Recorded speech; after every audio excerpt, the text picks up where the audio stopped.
I've been invited to say a few words. Basically, I'm going to share my thoughts, yeah, on what I consider parenting according to Buddhist principles. Having children is not a Buddhist teaching. The Buddha didn't say, have children, start a family, multiply your population. Buddha didn't say this. Yeah, Buddha was very concerned with how to get rid of suffering. Yeah, according to us living beings. However, you know that there are other religions where having children and starting a family, multiplying their numbers, is a religious teaching. Yeah, if you look around, you will see that. But to us Buddhists, we are free if we haven't renounced the world to wear the orange robes. We are free to have no children, or as many children as you want, or actually as you possibly can afford, because it is very expensive to bring up children.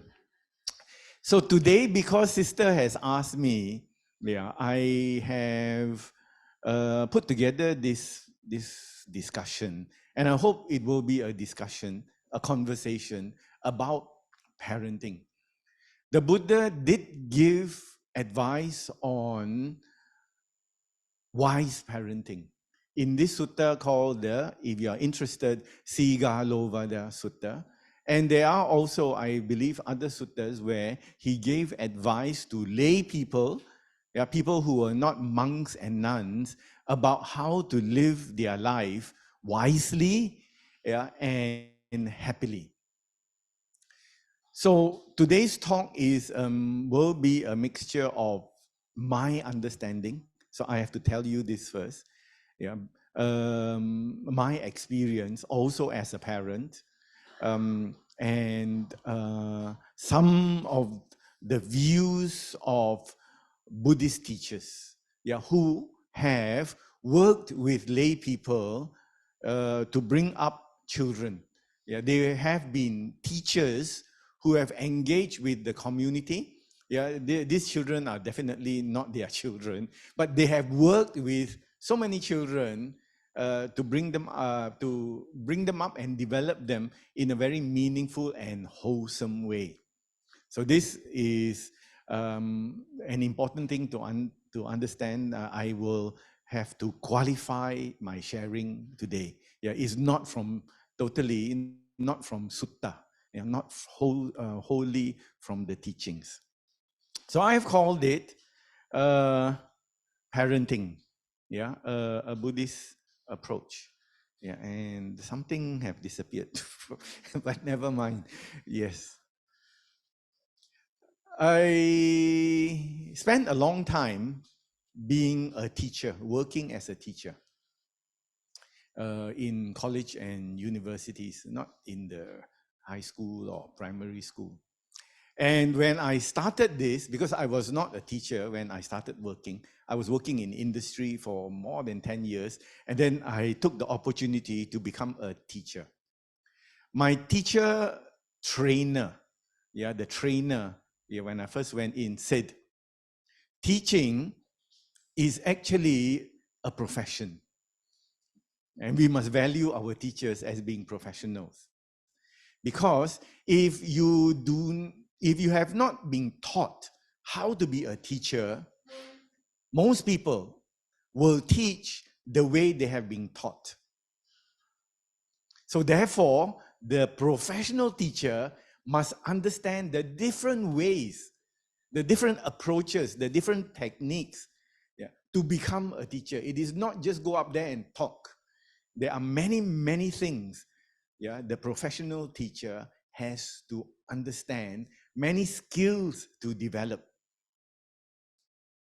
Same thing as the parent. If you do not know, if you have not additional knowledge or skill as a parent, you will bring up your children the way you have been brought up. Nothing new. I've been brought up this way. I am like this. I will bring up my children the same way. So whether it works for you or not is not for me to say. But certainly there are many things the parent today, yeah, and I will share with you some developments. The parent today has to understand to become a wise, effective, yeah, and meaningful teacher, parent, I mean.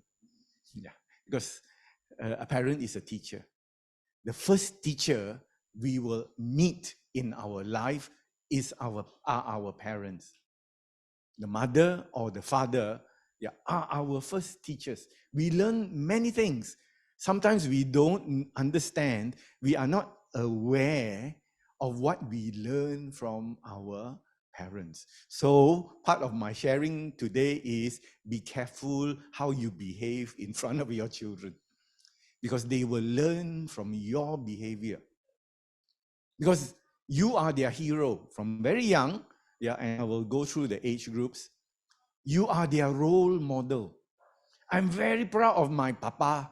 I'm very proud of my mommy. Yeah. So how I see my daddy and my mommy behave, I follow them. So therefore, you need skills. You need mindfulness. You need awareness of what to do in front of your children. So these are things I will share today. We don't have very much time because the ceremony has been scheduled. So I will very quickly go through it. And if you have anything you want to share, I hope we'll just have some time to share it.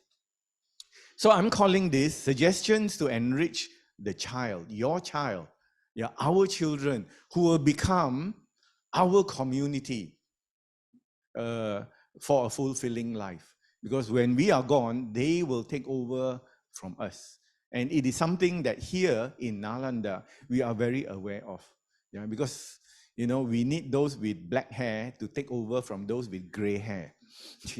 We won't be here forever because everything is impermanent. We are impermanent. So all these young people that are here working, they will eventually take over. And we have to prepare the generation after them to take over this type of work, yeah, that we are doing. If you think the work is important, yeah, you have to play your part in preparing the younger generation. First thing, yeah, I read this somewhere, so I'm sharing this with you. Put the framework, yeah, the atmosphere for today's sharing. Family, I believe, is where life begins and love never ends. It's so important. Yeah, we begin our life in a family. And some people are not lucky enough to grow up in a family, but it is father, mother, yeah, that creates the family. And the energy that really holds the family together, even until the end of our lives, yeah, is actually love. It's actually caring, yeah, and wanting to share good things with our family. So we look at what parenting is. Yeah, I have put here, and I hope you can see it clearly. Yeah, parenting is a unique experience. We know that, those parents, yeah, that are here today. If you are young and don't have children, yeah, it's good to prepare yourself. If you're not going to have children, all right, that's your decision, yeah, as I said. But those who intend to have children and don't have children yet, or have very young children, yeah, it's always wise to know where you are going to take these children. When I started this journey, and many of you also started this journey as a parent, there's no map. Nobody gave you, hey, this is what you do. Step 1, step 2, step 3. Yeah, this is the signboard. Yeah, this is the speed limit. Nobody. We just, take it upon ourselves instinctively. As much as we understand, yeah, we just carry out our duties. But I do believe, just as I was trained as a teacher, we do need knowledge and skills to be a good parent. Yeah. If not, we are just continuing the same old practice, yeah, that we have been exposed to. And not only that, yeah, not only do we not have a map, every child that we have needs a different map. Because your first child and your second child might not be the same. And if you have more children, they all have their own maps. So as you, we bring into this world the children, we have to be adaptable to every single child. Yeah, it is not easy for one approach suits everybody. So we have not just to be teachers, we have to be psychologists as well. Understand the mind of this child, that we have. The first one, the second one, the third one, etc., etc. How do we deal with them and bring them up? Because they are with us, usually as Asian children, they are with us at least 20 years. Yeah, in the Western society, when they are 18, they should be out of the house. Yeah, and then the parents reclaim the house, right? But in Western, Eastern Asian society, at least 20, 21, we have a longer time, yeah, with our children. So raising kids can be challenging. It is, very, very challenging. But it is filled with happy as well as difficult times. You should not expect that it is a wonderful experience filled with roses and flowers, and just positive experiences. Because you never know, yeah, how your child is going to turn out. I was listening to a talk the other day, in my car. I like to listen to Buddhist talks in my car. And I picked one with late Chief, Chief Reverend. Yeah, so I put it in there. And he was talking about,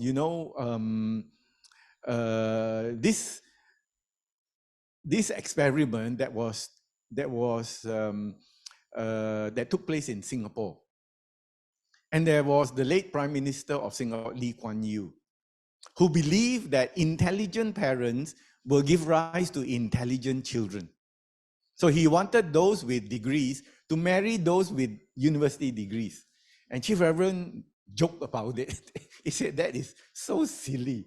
How do you know that you are a university degree holder? How do you know that your child will become as brainy as you, as dedicated and as professional as you? Because you never know the child's karma.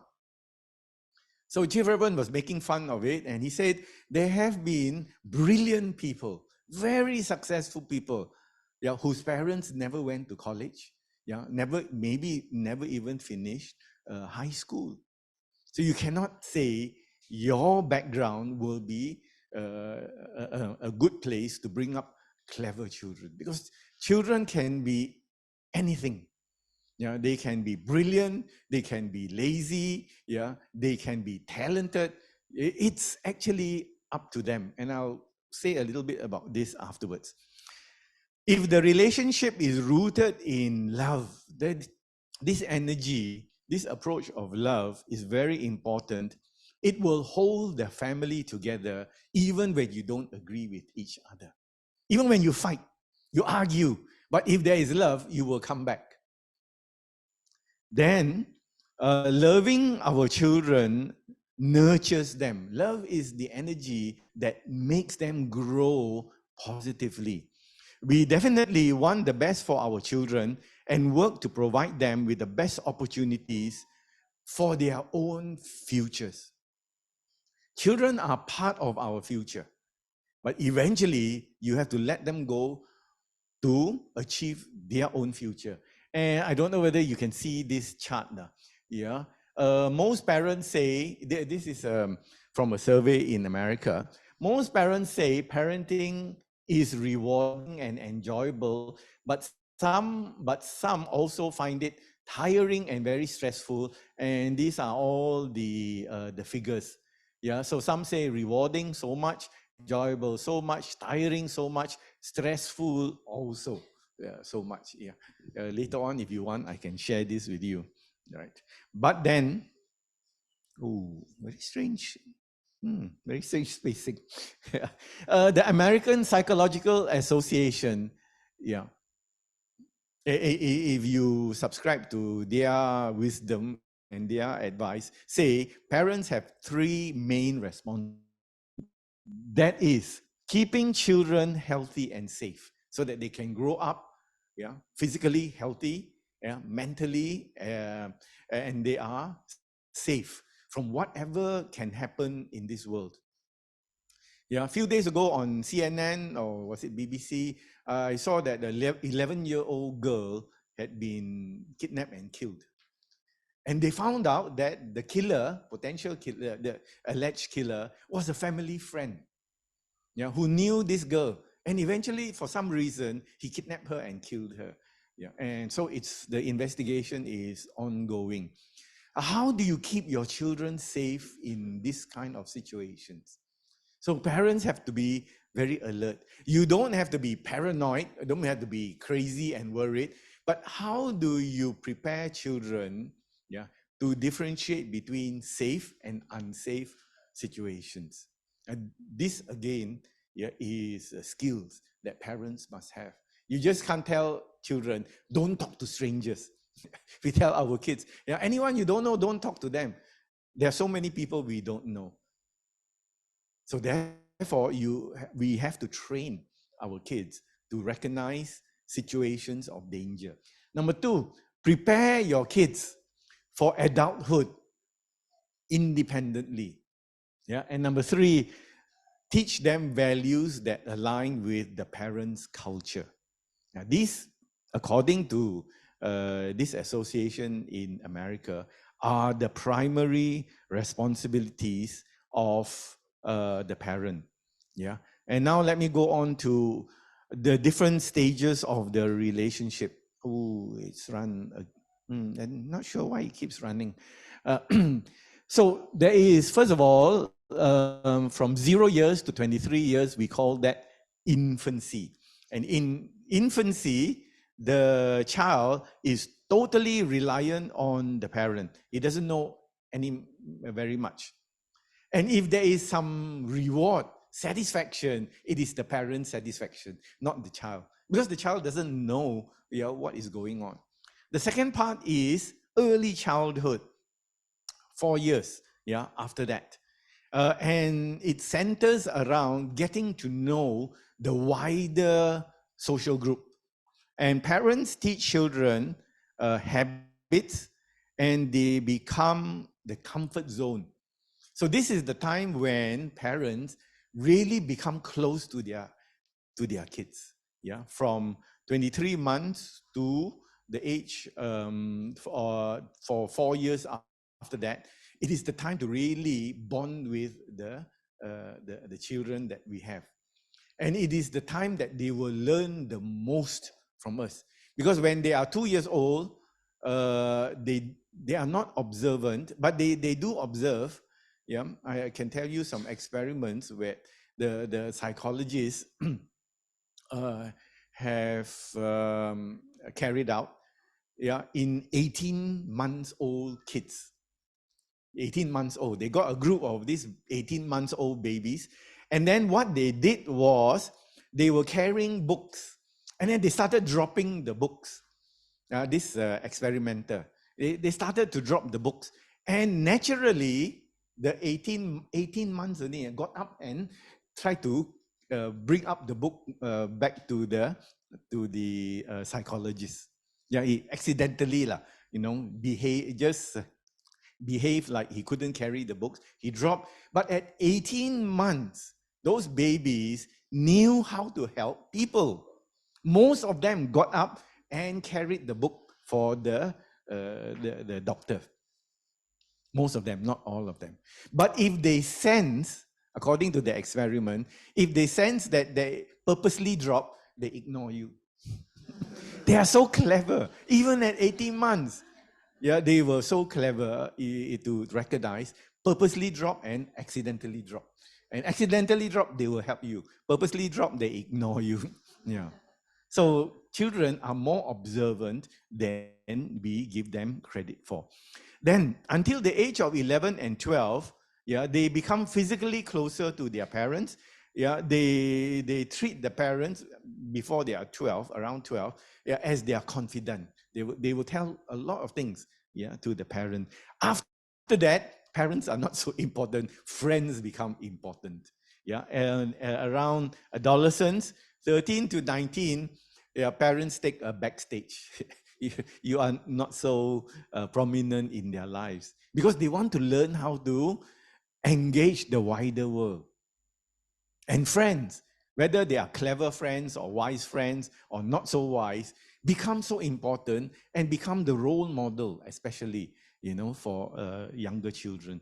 And then after that, young adulthood, 20 to 39, this is when you can see whether your child is going to agree with you or not, whether your child has taken after you or not. From 20 to 39, yeah, you can see whether your values or you have no values to share with your children, which is happening nowadays. Yeah. Let me tell you this. One of the things when I was teaching, and I found it in many parents, was that when they couldn't control their children, they wanted the teacher to control the child, which is ridiculous. I mean, frankly, it's ridiculous. They can't do it. They want us to do it. And when we couldn't do it, they come and scold us. Hey, why didn't you do this, do this, do this? Yeah, it's very, very strange, right? And for us, our job is to educate the child. Of course, the student is not just, absorb information. We get to know them also. And they are human beings to us. So we try to guide them. But the primary source of guidance and learning is the parent. Yeah. So that is now becoming very unclear in society. Yeah. The fact that parents have to guide their children now not very clear. Because, and because you know why, now both parents are working. Both parents have to work hard to bring back all the resources to bring up this child. Yeah, and it's a different way now since the olden days. Right, so a fact is our children come through us, not from us. This is one thing I like to tell those parents of my students. Your child come, yeah, through you. You are the door. You are the conduit, the channel where this being comes through. You don't make them. There are many Asian parents who think they own their children. I make you. So you must listen to me. This is the beginning of problem. Because the child growing up in today's world will not see it the same way as those parents. No. They have a different world view, different perspective on what they should be, how they should live their life, yeah, in today's world. So understanding that they don't belong to us, they are living beings by themselves. And this is where the Buddha's teachings come in. They come to us with their own characteristics developed through their own karma. You have your own karma. I have my karma. The way we look at the world is shaped a lot by karma as well as by our environment and the teaching of our parents and elders. So it wasn't just my parents who brought me up. My grandmother also brought me up. She lived with us for a lot of the time. And I learned a lot from her about religion. Yeah, as I said before, yeah, she would drag me into all those Chinese temples full of smoke. Smoke here, smoke there, and then they put the joystick here. Burn this paper, burn that, burn that. And so to me, religion is smoky eyes. Everywhere got smoke, And she was, of course, very traditional. Yeah, but then when we met the late Chief Dhammananda, life became different. We learn new things, yeah, in different ways. So teachers are also very important. So now I would like to share with you the Four Noble Truths of suffering of a parent. Yeah. Number one is, yeah, in my opinion, and you can tell me if you disagree, please, right? All relationships have the element of suffering because we do not know whether this person we are relating to, yeah, will listen to us, behave in the way that we want or not. Yeah, even when you hire somebody, I used to hire people, and see their CV, give them interview, yeah, bring them in. After that, you do not know whether this person is going to perform the way you hope they are going to perform. And I have brought in some very strange teachers to work with the students. And they taught students very strange things, yeah, which gave me a lot of problems. So you never know, yeah, about relationships. Parents are highly prone to suffering due to their children because you never know what they are going to do. Yeah. Today they are healthy, tomorrow they fall sick. What are you going to do? And they will fall sick in the middle of the night. True or not? Yeah. Then what are you going to do? Fever is very high. Yeah. They don't want to wake up. So what are you going to do? So be prepared. Those young ones going to get married and have children, be prepared for all this. Because you are going to have to deal with different forms of suffering, especially when they grow up and don't listen to you. When they are 1 or 1.5, they are all right. After that, they start to have a mind of their own. All right. Then how are you going to deal with them? These are the tantrum stage, Yeah. So you're going to have to teach them, yeah, how to deal with different emotions, yeah, that they have. The cause of dukkha in parenting is they will not behave the way you want them to behave. Yeah, you look at the movies, you look at other people's children. Wow, other people's children behave so well. Then hey, this auntie, you see, the kid, so well behaved. Why you not like that? Immediate cause of suffering, because no kid wants to be compared to another child. Then they start to get very stubborn. That kid better, you go and bring this kid back. I go and join that family. Yeah. They will tell you this, right? So, yeah, because of unmet expectations, right until you die is the cause of suffering. Because you think at your old age, they will come back and look after you. Maybe they won't. Yeah, maybe they won't. Then you will be expecting your daughter or your son to at least visit you in the old folks' home once in a while. Yeah, and people have said, yeah, when I go and visit them, yeah, hey, my kid never come and visit me. So they have very strange expectations after that. They think I am their son. And they start talking to me. I said, no, I'm not whoever. No, yes, you are. And then you must bring this, you must bring that from the house. Their expectations are not met. So they have some kind of suffering, yeah, in their minds. Yeah, so this is the cause of suffering. Unmet expectations. How do you lessen that? How do you lessen, manage the cause of suffering? You have to give space. You have to let go once in a while. And later on, you have to let go a lot. Yeah. To not have these causes of suffering appear. What is the end of suffering? The end of the suffering as a parent is you accept the nature of your child. Whether they are going to be like this or like that, that's their karma, actually. Yeah. They don't come from you, they come through you. So you have to accept, certain temperament, character, behavior that they will develop on their own. Okay, and then the way to the end of dukkha is you have to teach your kids, in my opinion, you have to teach the child, yeah, what is the right way to behave. And then after that, after teaching them, you let go. Because they might not listen to you. The next thing to teach in this is we have to teach them how to understand themselves and the world. And for that, you need to teach them mindfulness. If you do not teach kids how to recognize the changes of emotions within themselves, they will find it very difficult to make sense of the world.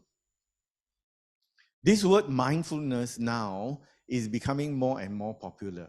Basically, it means being aware, seeing it, knowing your mind as well as your body, what is happening. And now there are many courses, if you're interested. Yeah, we are not running this in Nalanda. Mindful parenting.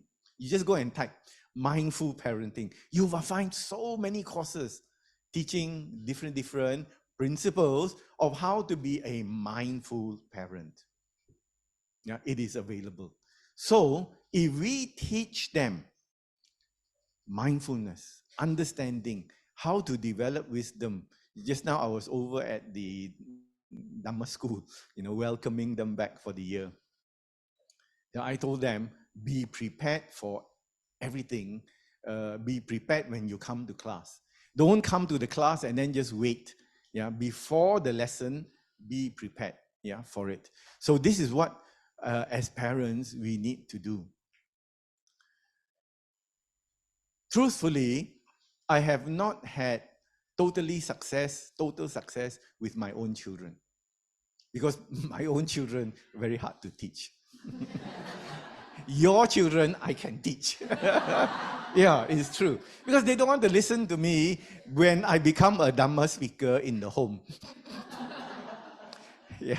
To me, I'm still the father in the home. But when I tell them, you have to learn this, control your mind, learn my, no, like you, what's wrong with you? Yeah.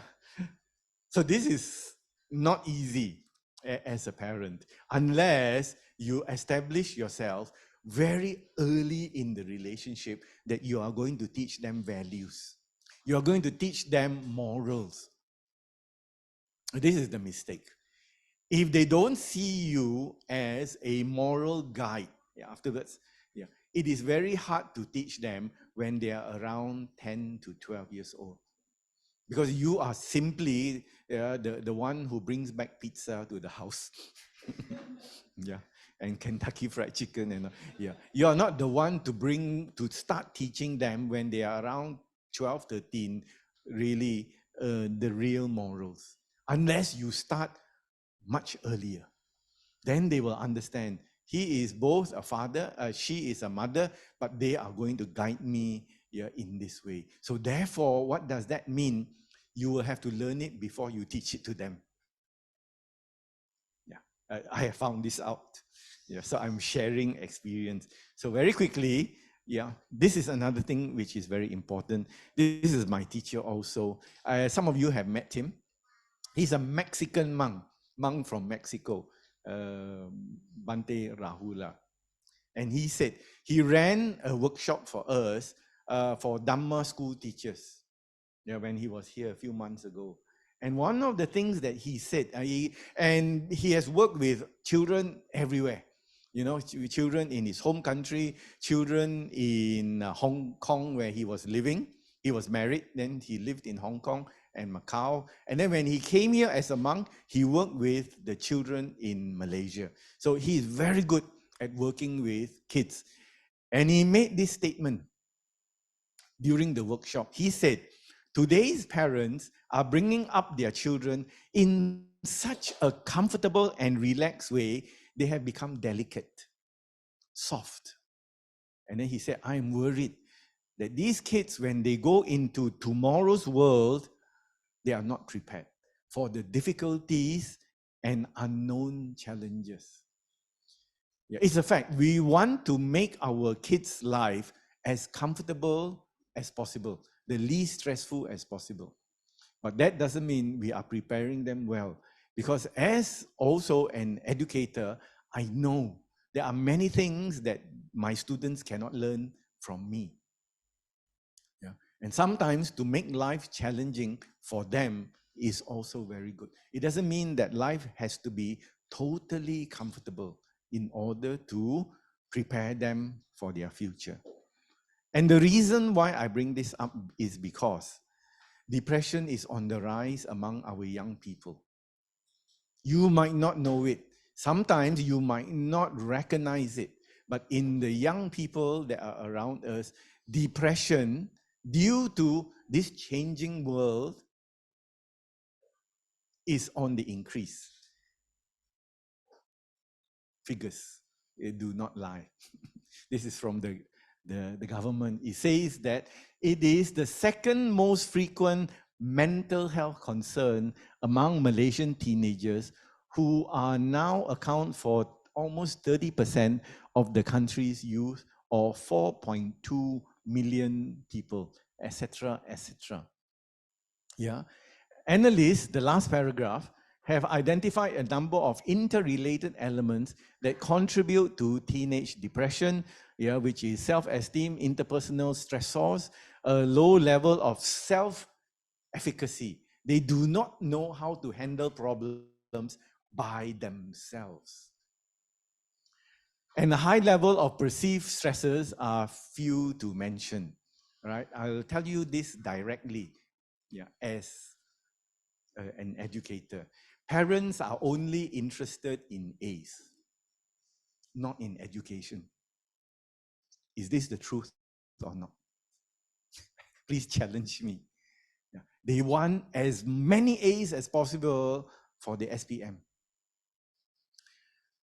But what the kids learn, they are not so concerned, which becomes a problem when they come to us in the university. I can guarantee you, for the first 6 months to 10 months, the kids that appear before us are not fit for university. Because they are only learning, and sometimes they are not enjoying their learning. They don't enjoy learning. They go to tuition. They don't enjoy it. They're only learning because the parents want them to get A's. Then the parents will compare, hey, your kid, how many A's? Hey, my kid got 8 A's. This is the whole problem. We are educating our kids for qualifications, not for education. So when we talk to them in the classroom, there are many things they do not know. They do not understand. And if you are going to send your kid overseas, you better prepare them even better, because those teachers are not as patient as us. It's the truth. So you have to make sure that your children, if they want to be on their own, can handle the life, and the education system, which is different from ours, when they go overseas. This is another matter. So parents are the most influential people, I've said this, in the development of a child, and they have more power than anyone else to bring about the good qualities needed in a person's daily life. So this is the responsibility. And this is from an article I read in LinkedIn, which is full of good articles. Then, first I placed the parents. Now I place the monk. This monk said, very wise monk, marriage is a complex situation. When disharmony arises within the marriage, it affects not only the couple, but the children as well. So it doesn't mean that every married couple is fit to have children, because their marriage might not be in a good condition. And if the kid comes out of a broken home, he or she doesn't know how to achieve a happy family when they get married. So Bhante said, this harmony between husband and wife will affect the children, as they need an environment that's conducive to their well-being. The ages before until they are 13, that is very important. That's why I outlined the ages, because they rely on you. You are their role model. If daddy and mommy don't speak to each other in the house, how are they going to build an understanding of relationships with their husband and wife in the future? Okay? So I don't talk so much about this. Yeah, you know what I'm trying to say. Yeah, if the home environment is not good, this kid is going to end up, and I have taught some of them, they are going to be very difficult to deal with. Then, now let me introduce this school to you. It's Panya Den. It is an please go and look up this school in YouTube.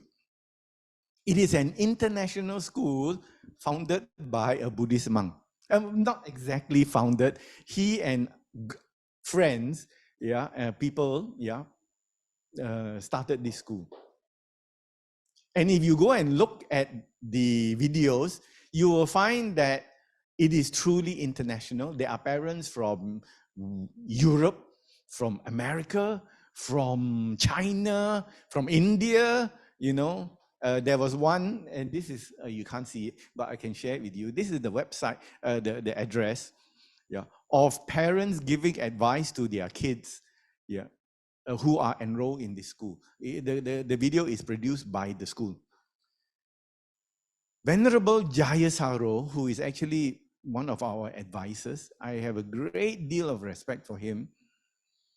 When he established the school, he established the principles of the school.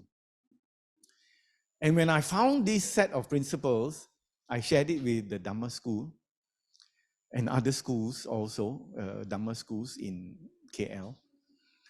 I found that these are very, very good principles for us to bring our children up. 4 groups. If you want, I can share this with you, but if you want, you go to the website yourself and watch the videos. It is a most incredible school. Yeah, there's another school which Tan Ajan has also run. It's called Panya Pratip, which is closer to his monastery and to his place. But this school is somewhere near the city. 4 groups: physical, social, emotional, and intellectual.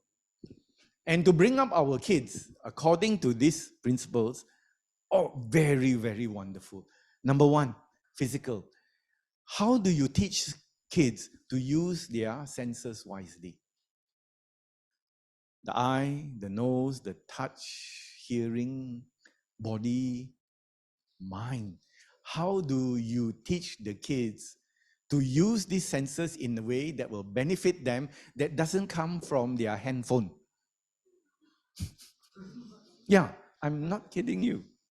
That doesn't come through them. These 5 plus mind, 6 senses, doesn't come from the handphone or the internet. What kind of learning is possible if we are able to manage that, the channels of learning? Number 2, knowing the right amount. How much can you enjoy in this particular way? The senses, physical. Yeah. Or are you, because you are bigger than others, start to bully other children because you are stronger than them? Not the right way. So these are, you can imagine when you go to the video, you know, you have white kids, yeah, teaching you these things.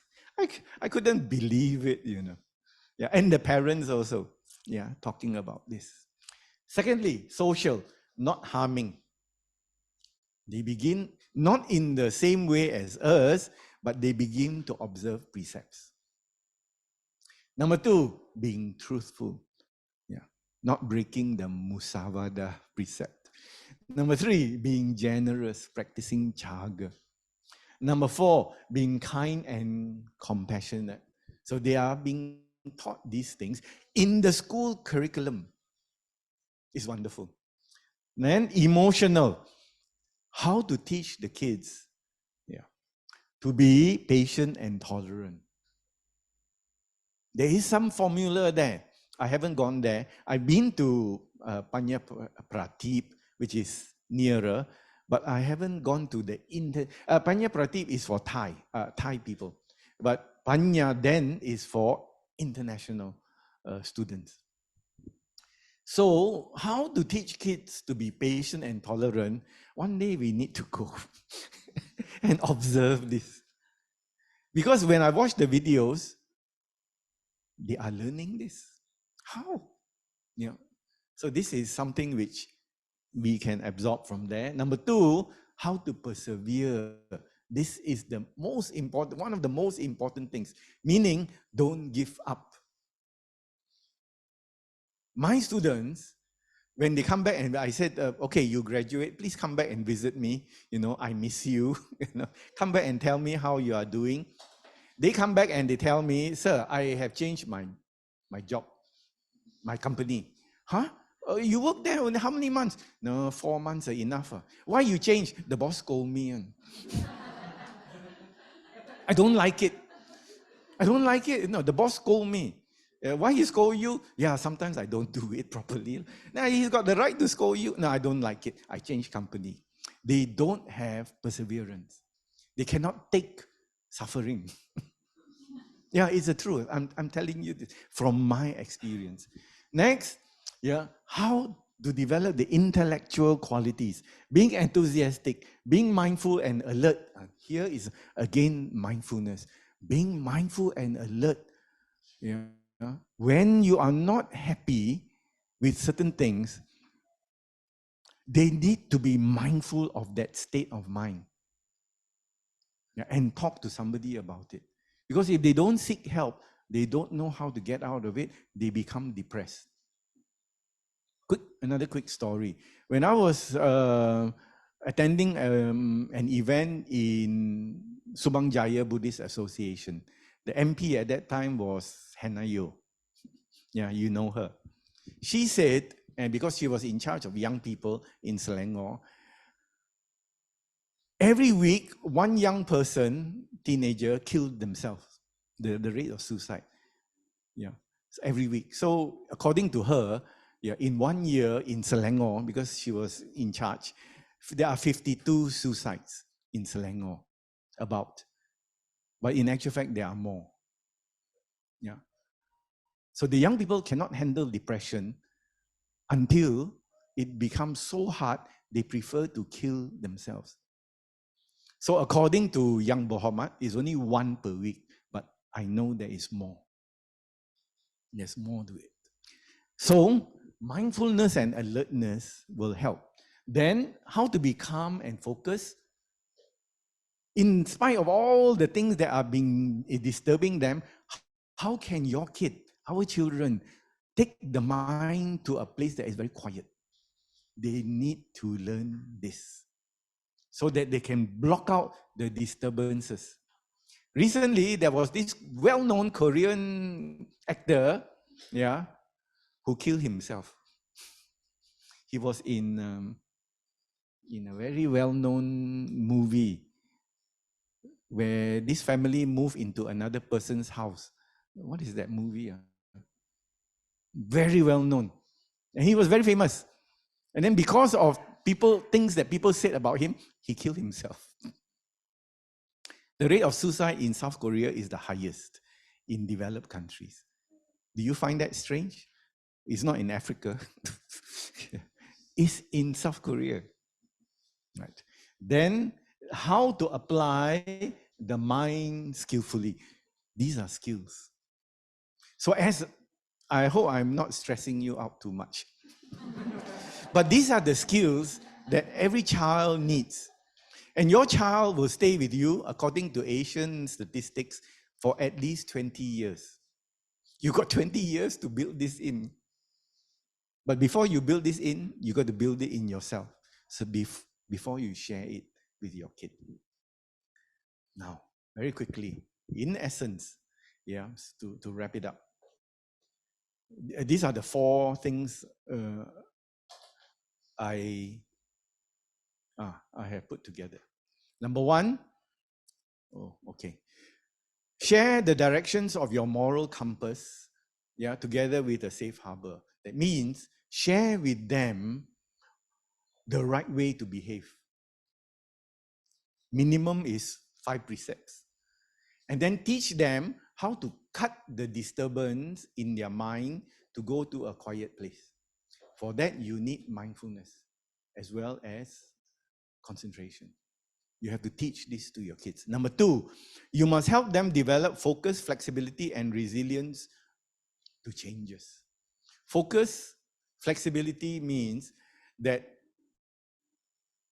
they are not stuck in one way of solving problems. They must know how to solve problems as the conditions change. And many of our students today are not so good at this because they only know one answer. And one answer where found at the back of the book. That is the only answers are not good. Today's world, that doesn't hold true. Yeah, you got to they got to know a lot of things, not just the things that they learn from the school, but their own reading as well. Because the school is, I believe, needs to expand on their curriculum. Number three, widen their understanding of the world, yeah, as you enrich their sense of being. They have to know where they are in this world, not just in KL or Malaysia. They have to understand how other people in this world live. And number three, they need to have enthusiasm for life, not just computer games. They need to know what it is to play football, catch fish, catch tadpoles, yeah, from the drain. Okay, maybe not that, not not not clean, you know, but they need to have a more rich sense of growing up, basically, right? Together with kindness towards themselves and others. So that can be achieved through love and meditate and mindfulness. Yeah, it's so important to learn that. So in winding up, yeah, okay. In winding up, let me share with you this famous saying. It is not a Buddhist saying. It is a saying from the Rumi school, which is actually Persian. And it goes like this. When you deal with your family, raise your words, not your voice. Why? Because it is rain that grows flowers. Yeah, not the thunder. Can you get it? Yeah. So this is very wise. So I thought I share this with you as a closing. Thank you very much.